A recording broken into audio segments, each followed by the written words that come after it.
మీరు పూజ చేసిన చోటే నేను మీ పేరును పూజ చేయించేదాన్ని.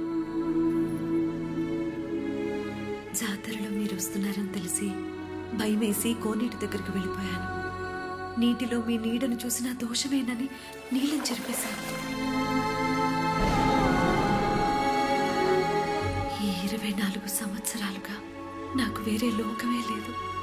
మిమ్మల్ని కళ్ళారా చూసుకునే ఈ క్షణం కోసమే ఎదురు చూశాను. ఎన్నెల్లో కూడా మిమ్మల్ని చూడలేదు. మిమ్మల్ని చూస్తే ఏమి చేస్తాను? అక్కడ అందరూ ఉన్నారు కదా.